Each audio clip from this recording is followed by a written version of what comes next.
Hey, Wade. Good morning, Rob. How is life treating you this fine day? Ask me why I'm smiling, brother. Why are you smiling? Because TarotCon 2025 Summer Festival was a complete success. Nice. As in every way, shape, or form, it is everything that I wanted it to be. It was probably the most amazing event that one could ever hope for. And it turned out well. And I believe that this is the first time ever that we got to, in effect, show ritual magic in a Philippine setting. I mean, we got to let people in the public see what ritual magic's all about. We got to show them a very intimate encounter of what community looks like in this country. I mean, it just really, really knocked things out of the park. So, with that being said, I'm actually honored to have somebody on the show today who, in effect, is a member of a community that I'm actually part of. I met this wonderful lady during my 10-year learning from our previous guest, Jack Grail, when I took the PGM 1 and 2 course and the Hail Hecate course. Shout out to Jack. I teasingly called her class president because she always was the one on top of things. But because of that, we not only became friends, she's one of the people I actually got close to in that class. And now she was chosen by Mistkatonic Books to teach a course in oracular mediumship. She actually has read for me in the past, and I've read for her. She's a very talented medium, astrologer, and she has a very interesting change of color of hair regularly. So without further ado, I am honored to welcome my dear friend, Miss Mandy Wilde. Hello, Mandy. Hi.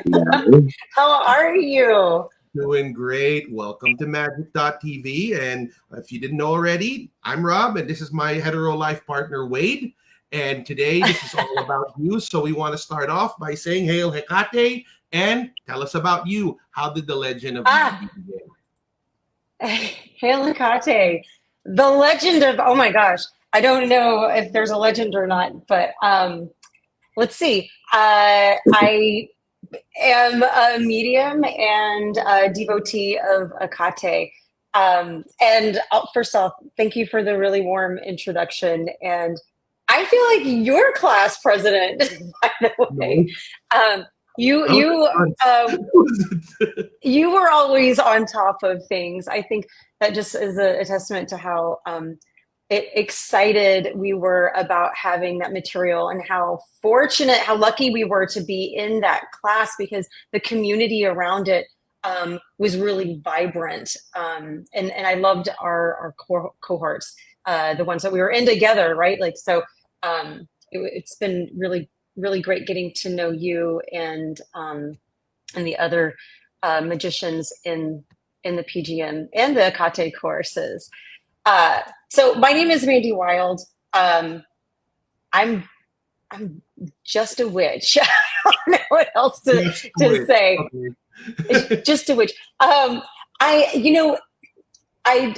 have been a medium, I would say, my whole life without knowing what that necessarily was or what that looked like until much later. I remember seeing my very first spirit around the age of 5 or 6. It started when my parents decided to put up a Christmas tree for the first time. I come from a very strict religious background. I was raised United Pentecostal, if you're familiar with that. I've heard of them. I'm sorry? I've heard of them. Please continue. Yeah, so it's like speaking in tongues, a very rigid form of Christianity. So having a Christmas tree was going against that religion when we got it. And I think my parents were kind of afraid that we would be going to hell, and they were sending us on that trajectory by getting a tree. But they did. And I remember after them putting it up, they said, you must, you can't just come out and wander around and in the middle of the night, you have to stay in bed and just because we've got this tree up, you can't just come and like hang out in the middle of the night. I was very young and I was like, okay, sure. Well, of course I didn't listen. And I remember crawling into, like sneaking out of my bed in the middle of the night sometime. And I remember looking into my sister's room, and she was still in the crib at the time. And I peeked into my parents' room to make sure they were sleeping. And I was like, all right, I can. And you mentioned gremlins at the beginning of this podcast. So I felt like a little gremlin, and I crawled my little way into the living room to see this tree. And I had heard at school about Santa Claus, but we were not necessarily taught, I didn't believe in Santa Claus because that was worshiping false idols. And when I got into the living room, I saw a figure and I thought, oh my gosh, you put up a tree and Santa Claus comes. Turns out it wasn't Santa Claus. It was a spirit that had lived in the apartment we were in at the time, and we had moved in, I think, a couple of months beforehand. But I saw this figure standing in front of the tree, and I remember it just kind of slightly moved. Shifted its self toward me, and I waved at it, and it just kind of went back and like started gazing at like toward the tree, I guess. And I thought, oh my gosh, I got to go wake up my parents. Like, I went, Mommy, Daddy, like Santa Claus is here. They're like, what are you talking about? I was like, Santa Claus is in the living room. And my dad's like, what do you mean Santa Claus is in the living room? And had a little baseball bat by his bed. He grabs it and he runs and he's like, what are you talking about? And I was like, he's right there. And my dad's like, things kind of start to calm down for him. He's like, oh my God, like go to bed. I'm like, but what about the Santa man? He's like, there's no one there. And then, the next day they were like talking to me, you can't just say things like that. And I was like, okay. But these apparitions started to kind of appear a bit more frequently. At one point, maybe a year or so, 2 years later, I was seeing a woman that was always next to my mother in the kitchen, doing things very similar. Like she would kind of mimic things that my mother was doing, and then and vice versa. And I would say this to my mom, and she was like, "You really can't talk like this. Like that's not healthy. People will start to talk."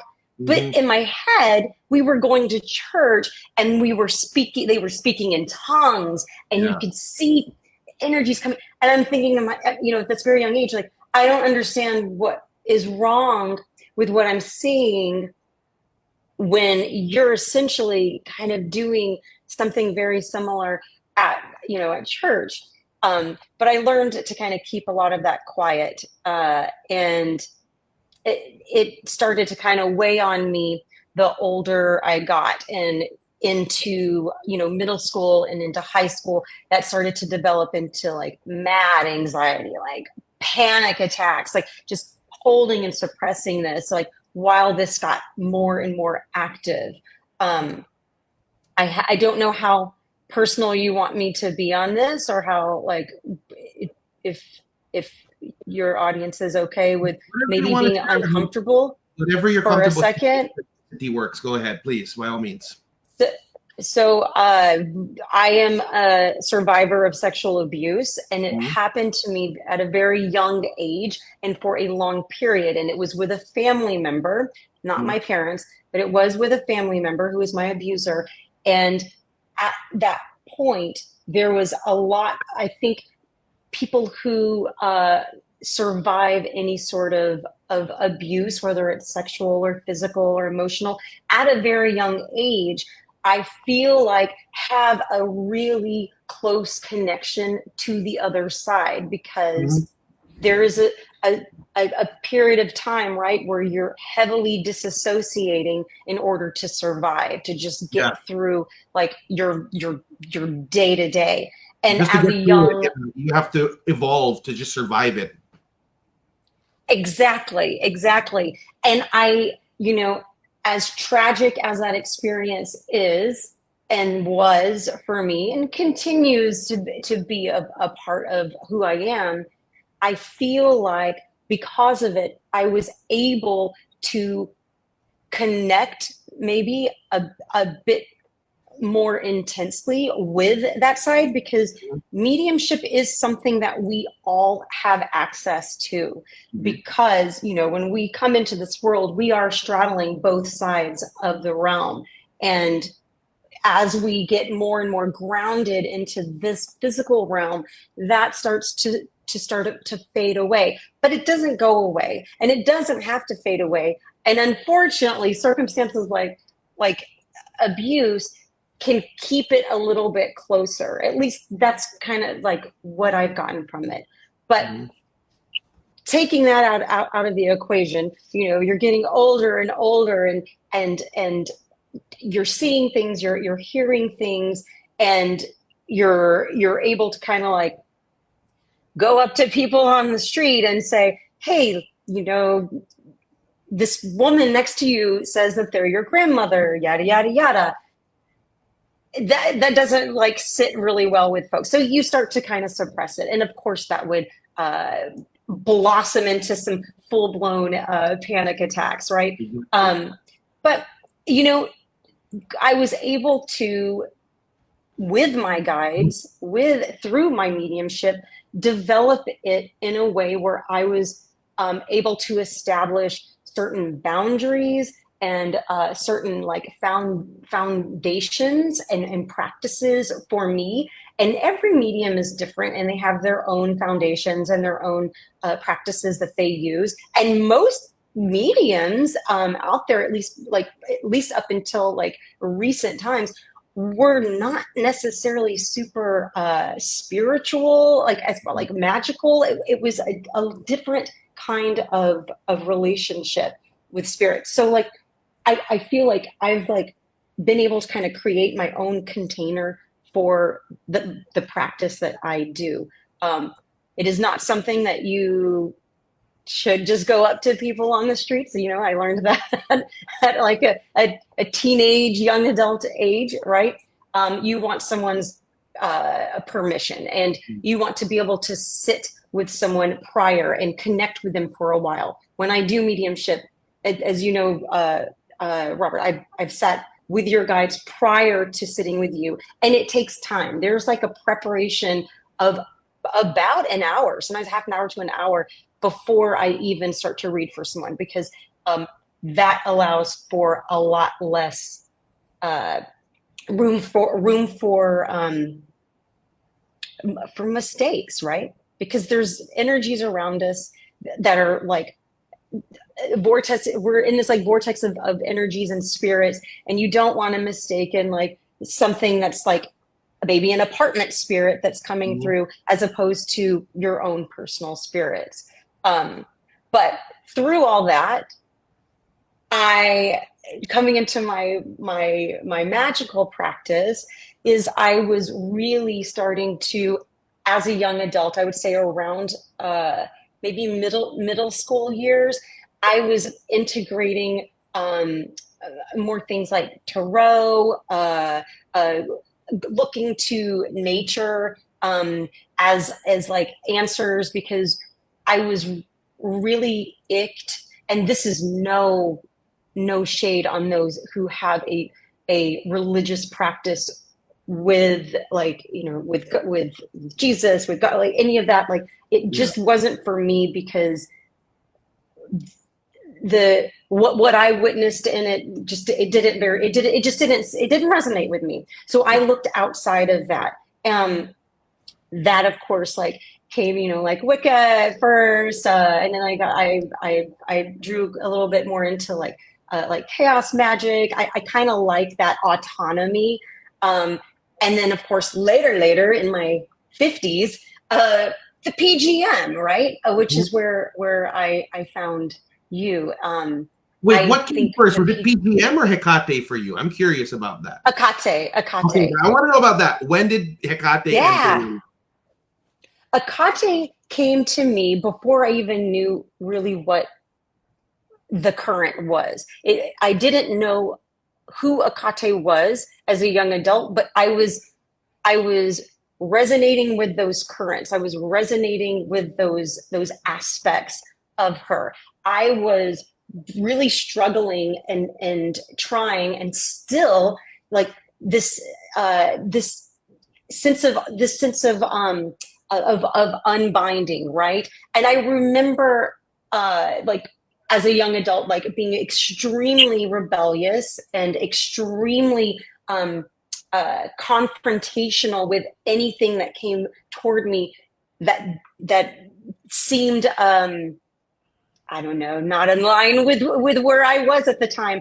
And so Mhm. there's this like growing sense of power or autonomy that I really wanted to harness. Now, it was when I started to maybe in high school read a lot more mythology and even Shakespeare, right?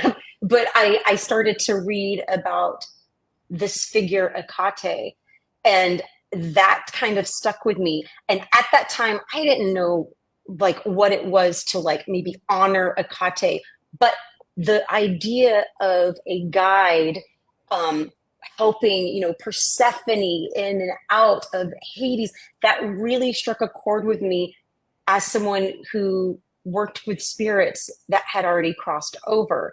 And that was kind of like the beginning of it.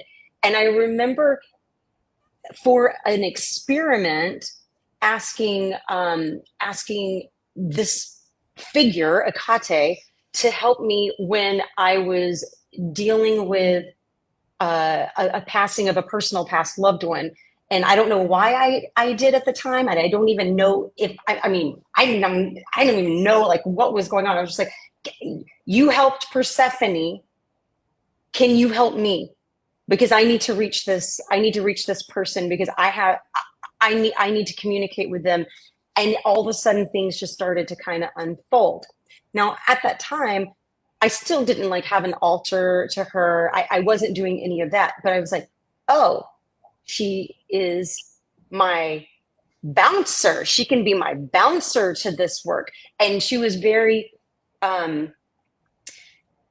she was, I guess she became this like primary figure in that aspect.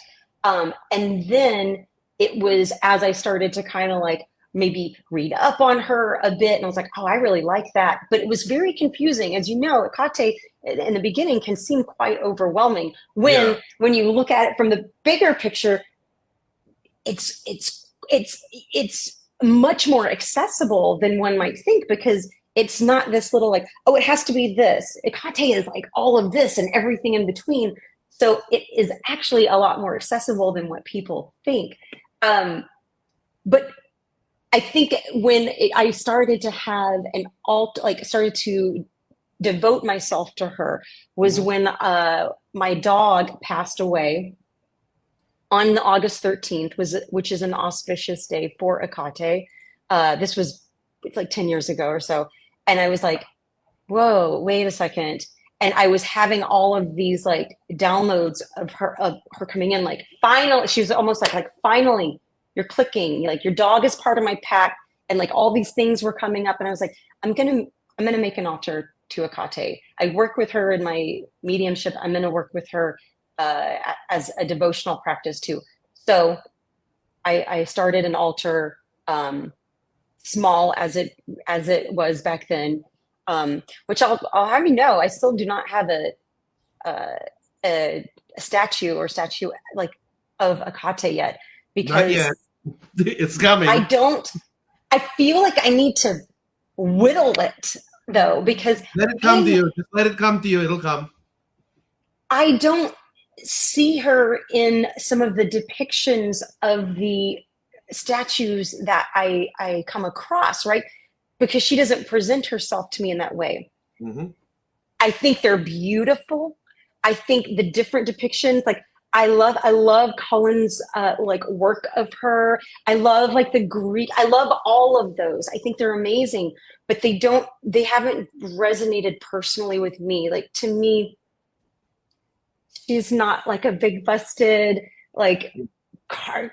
I don't know. Like to with where everything is very like in focus, it feels blurred. It feels dark. It feels weighted. I feel like it might, for me, as far as like if I were to ever come across like a nice, like dark piece of wood, that, and I'm saying whittle, like I know what the fuck I'm talking about because I don't. I've never whittled a thing in my life, but I feel like I could maybe like just like carve it in a shape that would resonate. The closest I think I would maybe, because I'm like I really want something to just have in front of me, is I feel like maybe a Mother Mary like concrete statue and just throw a veil over, a black veil over it totally. So it's got like maybe a shape of that, but is just completely covered because I don't see her face.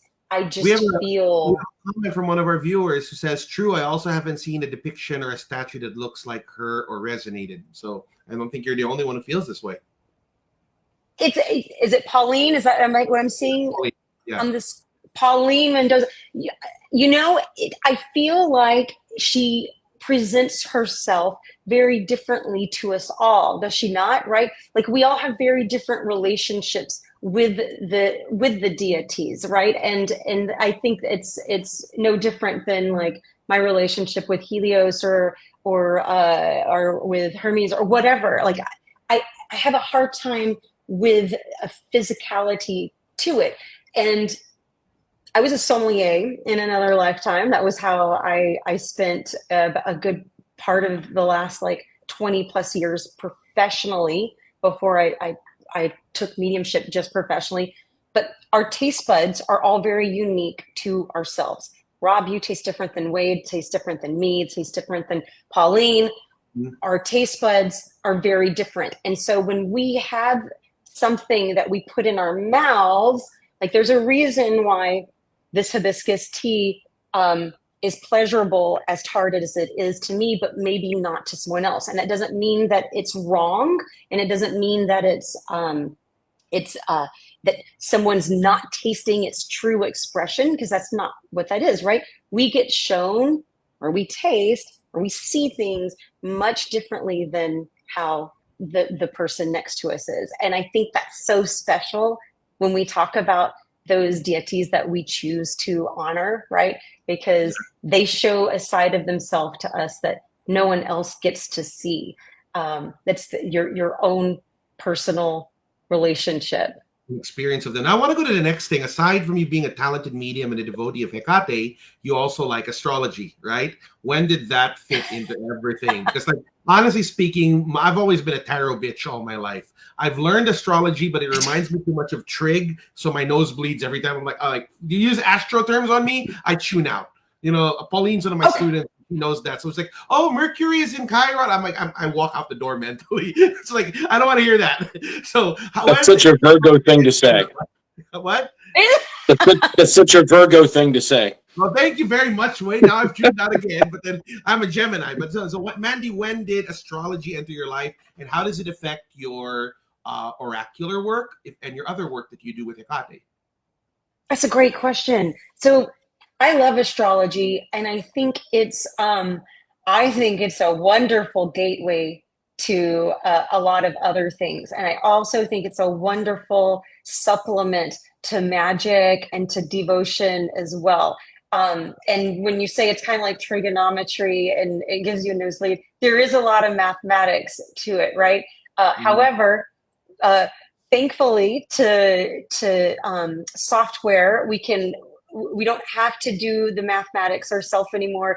We can enjoy different softwares to help place where the planets are at that very moment.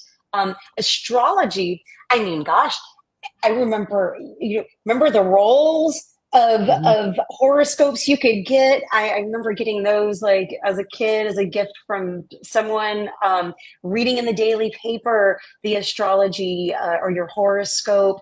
I think astrology is just it's one of those things that if no one believes in magic, you can at least say like they know their sun sign. Everyone knows their sun sign, I feel like, for the most part. And so you can kind of slither in like that. But I think when astrology may have started taking its form was when I started doing magic, I guess, at a little bit more deep level. Actually, no, before that, I would say probably working with the lunar cycles.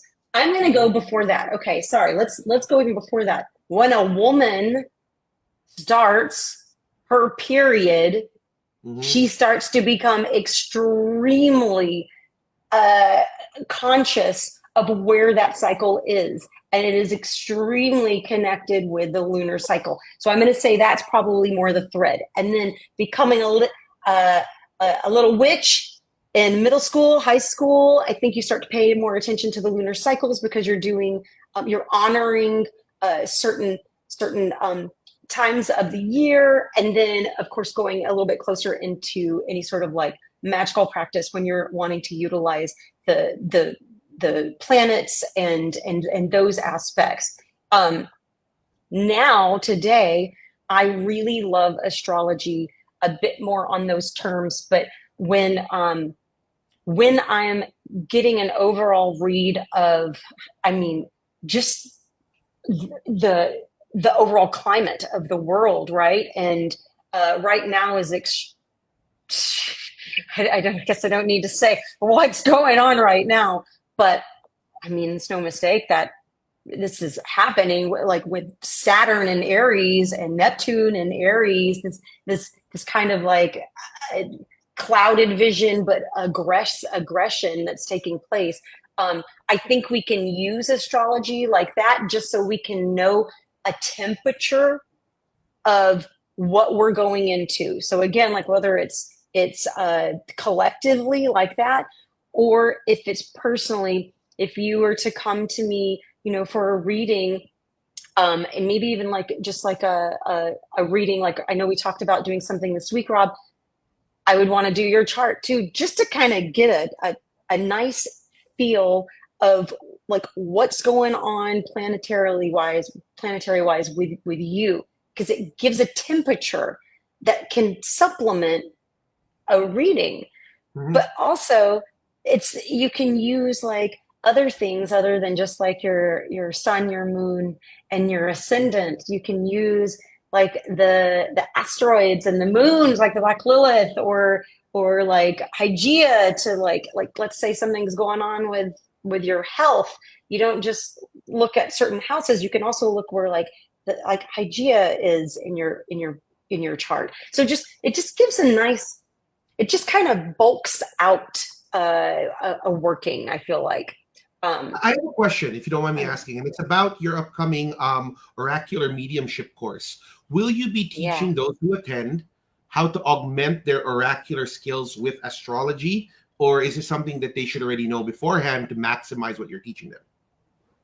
Oh, that's a good question. So we don't really go too much into astrology, and you don't really need to know too much for what we're doing. So the oracular mediumship class is already going. It was released on May 31st. So we're just finished, I think, the third week of it's dripped. So whenever you sign up, it starts new for you, of course.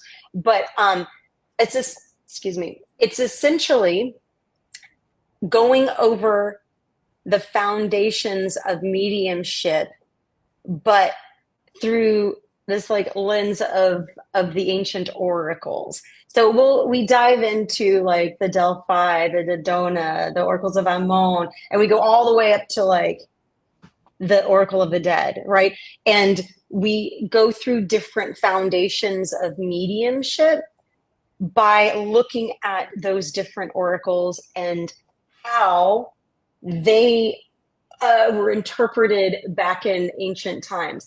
And so it's just kind of an interesting, for me, it was an interesting class to write, because I've noticed now, this was not the case even maybe a year or so ago, but mediumship is kind of like magicians would be like, I don't know, like, whatever. But now I find that magicians are starting to kind of like, oh wait, embrace it a little bit more. It's being led into the club a little bit more. And who knows if it'll get pushed out again, but I feel like it helps with any sort of magical practice, right? To be able to kind of tune into yourself and to read said energies, whether you want to connect with, great Aunt Rose or not, like you can connect with those energies or those currents that you are, or if you're doing planetary magic, those planetary aspects, whatever it is, that you're able to tap into it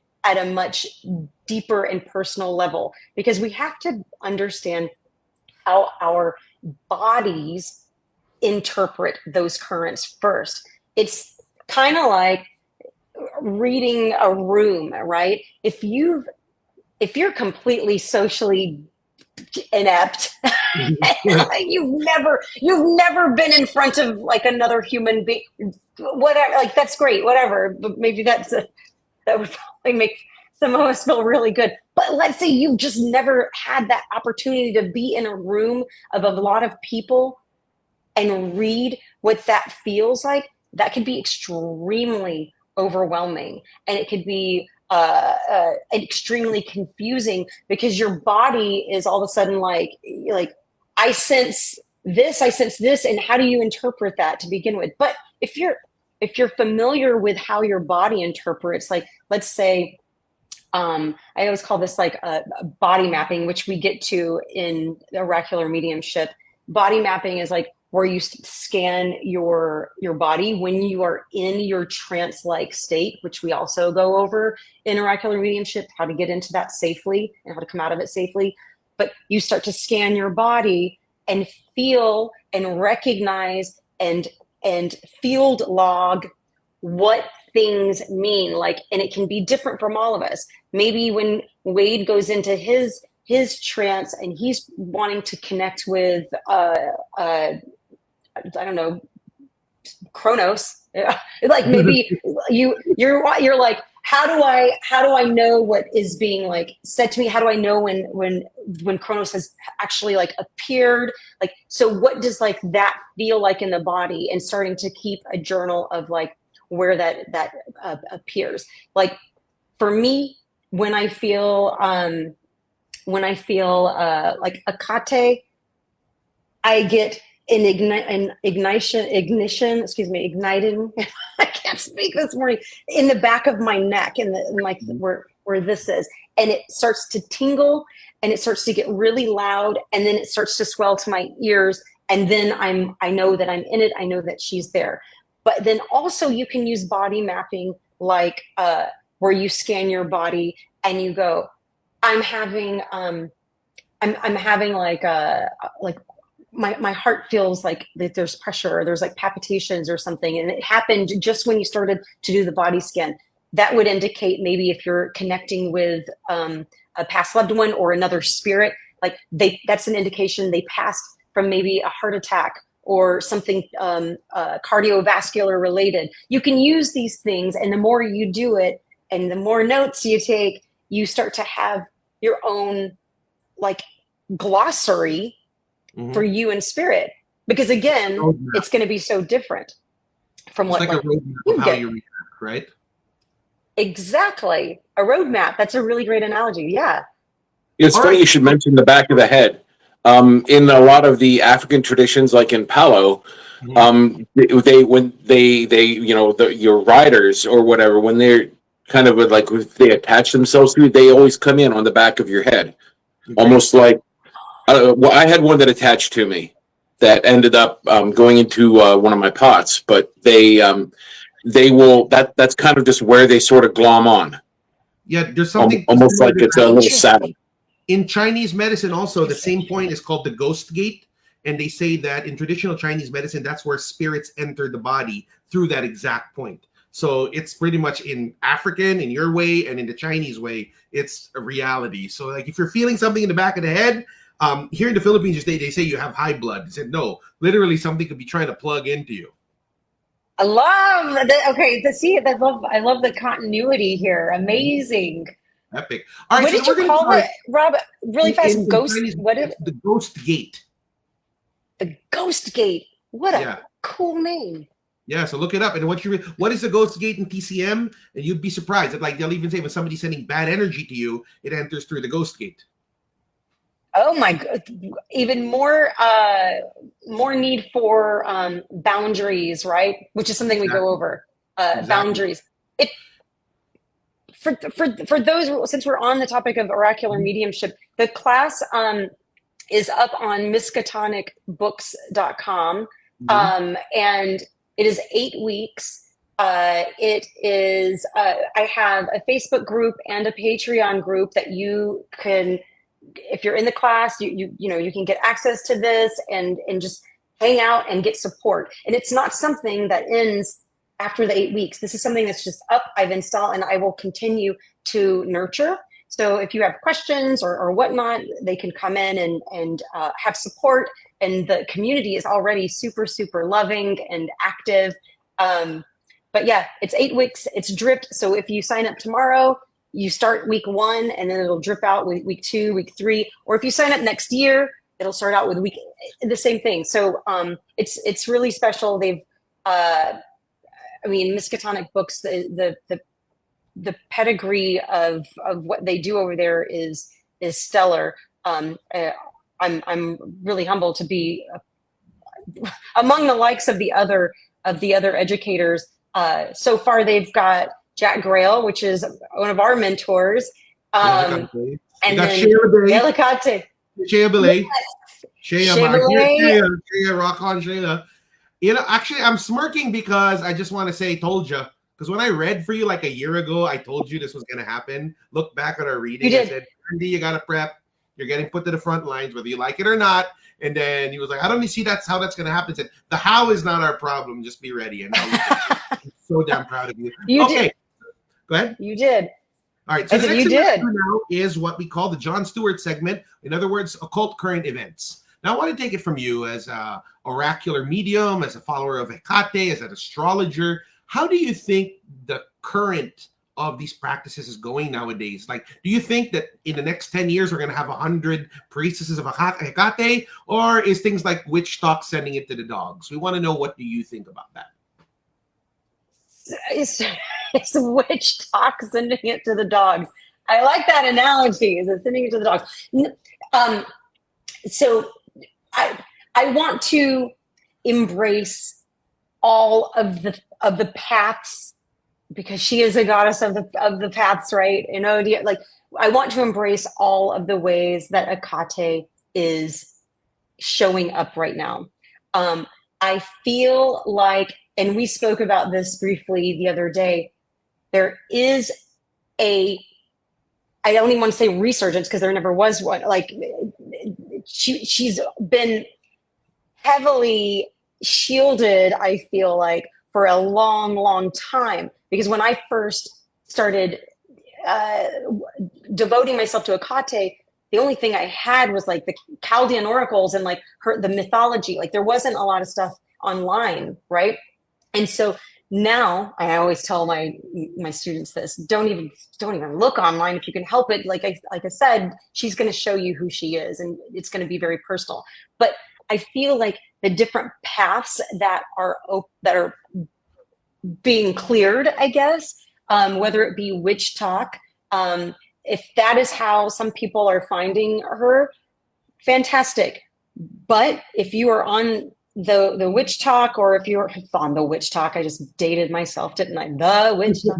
If you're on any sort of like social media looking up Hecate or anything, be really mindful of taking it with a grain of salt, because you will find all kinds of misinformation, as you will anything, right? However, I think it's a wonderful thing that it is starting to happen and starting to clear, because it does essentially filter that back to those who end up taking the more crooked Hecatean path. They will find her, because she is already at the crossroads waiting for us, right? We see her. I was watching Sabrina with my husband. When was it? A couple of years ago? Whatever. and I didn't know what was going to happen, like at the end of, not the end, I guess like toward the end of the series, where Akate all of a sudden starts. I was like, wait, what are they calling Akate? Holy shit! Like, I'm I'm like floored, and I just got like tingly. I'm like, this is so incredible. I'm so excited this is happening. So, and I don't think they did too terrible of a job either. But I love, it's exciting seeing her appear and start to call with a louder voice, right? Because when some of us were introduced to her, it was very quiet, and we it was kind of like the microfiche years. I remember our microfilm. Yeah, I remember doing that back in the day. Like, I felt like that was kind of what it was. Like, what books can I read? Where is she going to appear? Where's the name going to be? Where I can just like scour around it to see if there's anything that pops up. Now it's like everywhere, and I see like cosplay, like everything, even like with Cerberus. I mean, I'm floored. Do I think there's going to be a 1,000 temples to her coming up in the next 10 years? My goodness, I hope so. I doubt it, because that takes to establish a temple takes an attention span that I think as a collective, folks have just kind of squashed. So if we can get to them through Witch Talk, awesome. If not, build a temple. We have one here in LA at Crooked Path.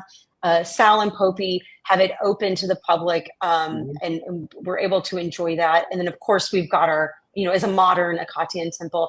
And then of course we've got like, if we want to travel, which I've never been to, I would really love to go to the ones in Sicily and Turkey. Great. I'd love to visit all of those. And I think with, educators out there like Jack Grail and Sarita, like we've got a lot of voice around Akate, opening it up. I host, if anyone is interested, a Nomine Akate. It is a facet of my coven where I open up to the public twice a month, one under the dark moon and one under the full moon. The dark moon, we do a dipnon, a collective dipnon, a protection petition. We talk about one of the many aspects of Akate. And then under the full moon, we talk about Akate, and like we bring in astrology and like what the current astrology is around maybe an aspect of Akate. And it's a wonderful community. I know you've been on them several times. Where can we find it? Yeah, I've got. Where is it available? Is it on your website or your? It's Patreon. Yeah, patreon.com/wild medium, WILDE medium, and full moon, dark moon never fails. It's been going on for years, and I like having that as just a service. It's free. It's there. On the stream, right. And the community is fantastic. All right. So, with that being said, I was going to share with you one thing before we get to the last segment of the show, is that we shouldn't underestimate the ability of the gods to assimilate modern media, because I have a feeling that like Hecate owns Disney at this point, because I've seen so many renditions of her through Disney publications. Like if you've seen Agatha All Along on Marvel, where like they had the Witch's Road. They have this ritual. Check it on YouTube, on the Witch's Road. They're doing the Triform. That's Hecate if you haven't seen it. And even on like Ahsoka on Star Wars, where the witches of Dathomir, the three witches, the three mothers, the maiden mother crone, using their dark magic. So I'm like, dude, I know Hecate when she's there, and she's like literally claiming these things. I think it. Have you seen Sandman? Sandman is another one. Yeah. And American yes, God. I just started watching that yesterday, and I liked the way that they did, that they had Hecate on there, because it just kind of fading from one aspect to the next through the middle of a sentence. It was really neat. Exactly. So like it shows. Good that, like, point. Wait, I remember that. I have to revisit Sandman, but yes, I remember that popping up too. And like what I'm seeing is that like I think my own theory, although it hasn't been substantiated, is these gods we're working with, be it Anubis, Hecate, they're a lot more powerful than we think. And they will find a way of hijacking these signals. Like there was a time in my life, for those of you who know me, it was the darkest year of my life, 2022. And for one weird reason or another, I could not connect to Anubis. He was gone. I couldn't. It's like, where did you go? You were like my BFF and you're gone. And there was a funny story how I found Hecate, because like around that time, Hecate was shown to me. And I'm like, but wait a minute, I'm a faithful dude. You know what I mean? I mean, I'm an Anubis bitch. Why is Hecate talking to me? Down the line, I actually found out that the two of them were actually BFF. So I was like, wait a minute, maybe because Anubis couldn't be with me, he actually said, hey, Hecate, could you back him up? So like during that whole time where I couldn't connect to Anubis, I was depressed because I found something. I connected to him. And when he finally showed up, it was during this period in my life, I was like, I didn't know where I was going. I was playing stuff randomly on Amazon Prime, and I played a random episode of American Gods. And in one episode there and then, Anubis appeared in a human form. And he literally looks at the camera and he just says, I remember you. He said that 30 minutes earlier. I said, Anubis, why did you forget me? You forgot me. What the fuck?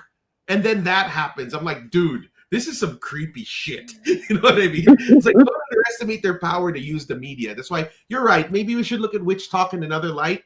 One thing I'm happy about with the witch talk thing is it was so horrible that it actually forced a lot of guys to get on the field that weren't there. Like, I think people like Lon and Marco Visconti got so tired of the donkey shit out there that they were like, wait a minute, let's do some genuine stuff, because if not, everybody's going to consume this crap.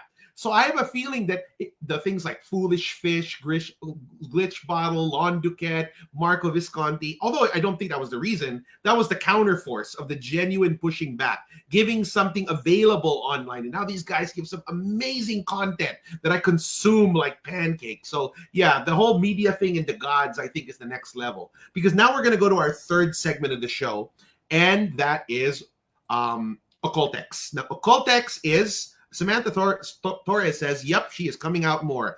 In our Hail Hecate class, didn't I ask the class in Hail Hecate, is it me or is she recruiting? Because I think she's building an audience. You know what I mean? I wouldn't be surprised if our next VP would be like in the next 20 years is a follower of Hecate. That would be epic. But we're going to go Occultex now, where you, the speaker, can share with us anything. Teach us something. It could be anything.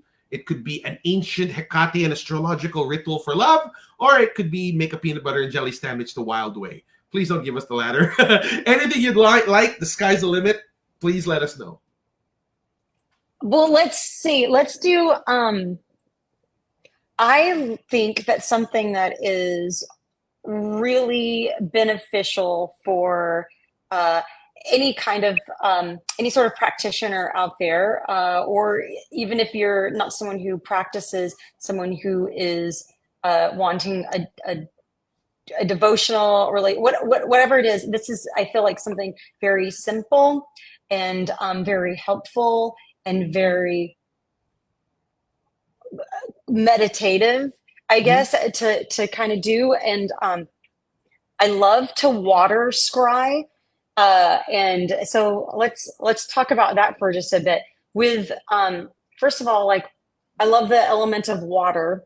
Because if we're talking astrology, I am lacking all water. I have 0 major water placements, and I barely have any to begin with.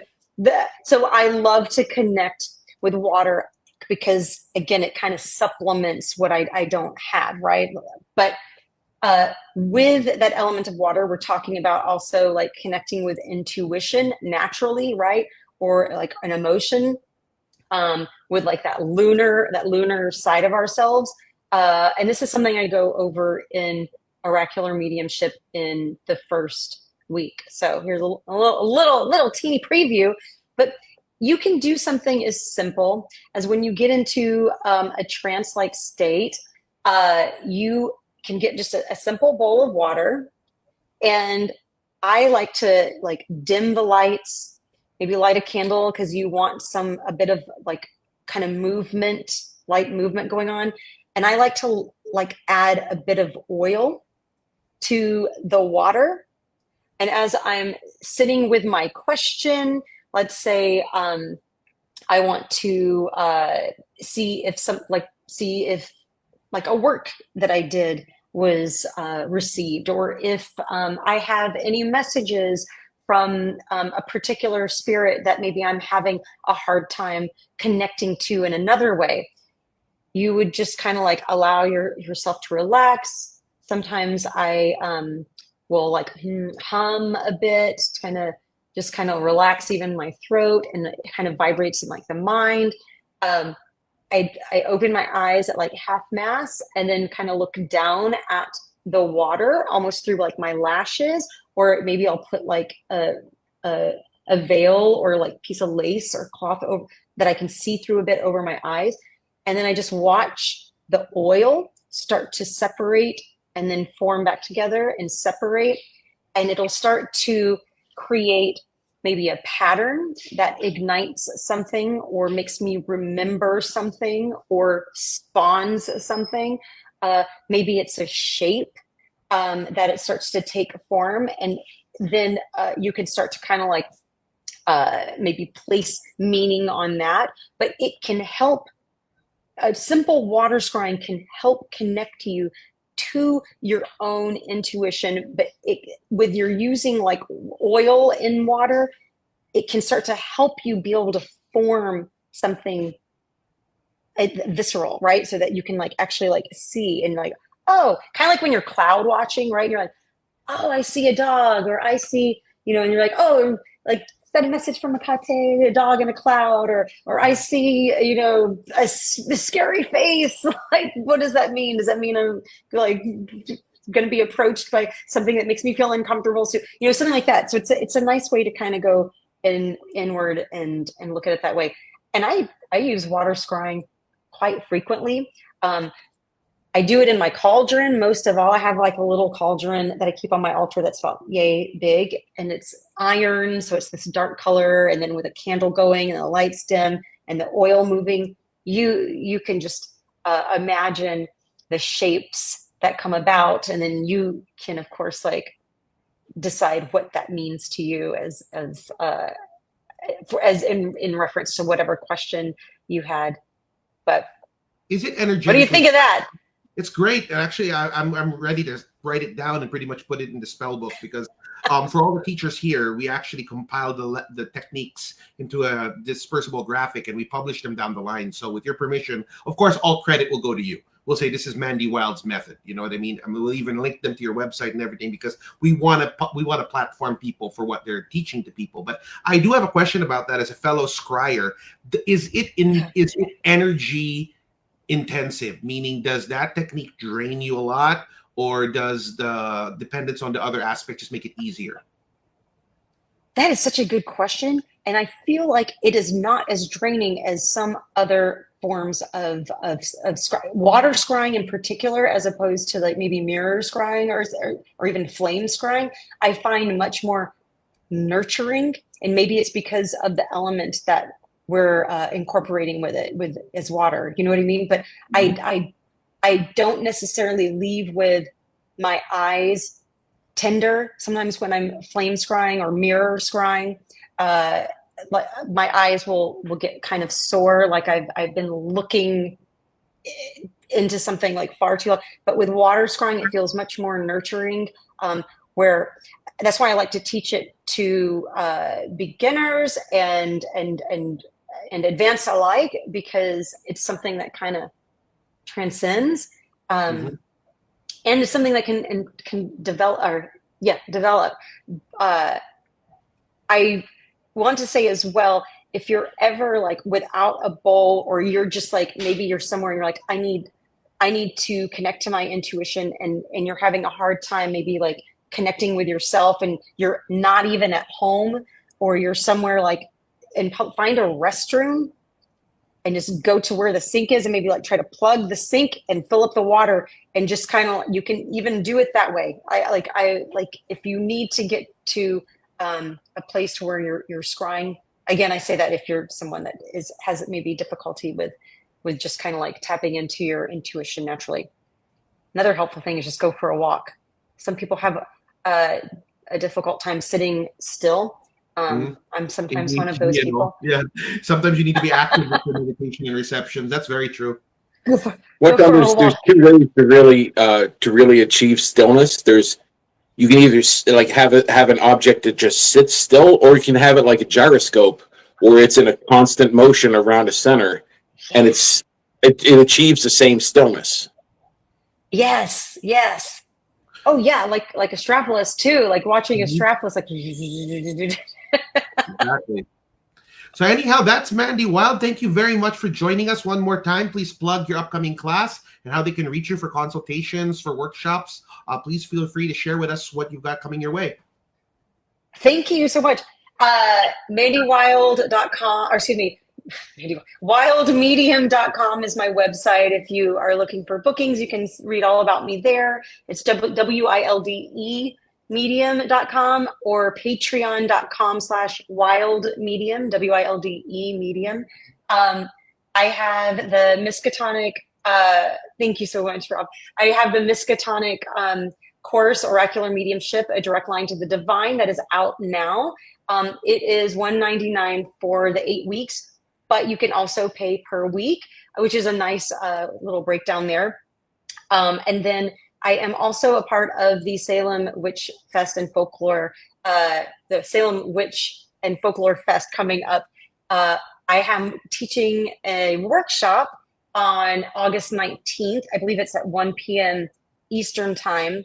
And you can find that there on their website as well. And it is called Akate Ezostos, the Unbound. And I'm going to be doing a lecture all about the epithet Ezostos, and then we're going to go into some practical workings that we can all do with Ezostos. And yeah, I have a book in the works as well, which hopefully will be coming out in the next year. Wonderful. We'll see. And guess what? It's all about Akate. It's about Hecate. No, but I also have a question. And if people want to join Inomini Hecate, how do they join that? Just go to you can sign up for my Patreon. It's free. Patreon.com/wildmedium.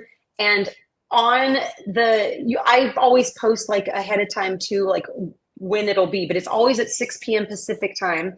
And then on that day at that time, you just on my Patreon, you'll see an INH logo with it looks like a play symbol. You'll just push it and poof, I'll be there, and we'll be doing rituals. We'll be honoring Akate, leaving Dipnon, all the things. Amazing. So anyhow, thank you very much, Mandy, for joining us. Don't go anywhere because we'll be saying goodbye to you privately. So once again, this is me and Wade checking out. We're going to have an episode next week. Me and him, we're going to be talking all about the Goetia right here on magic.tv. See you around, everyone.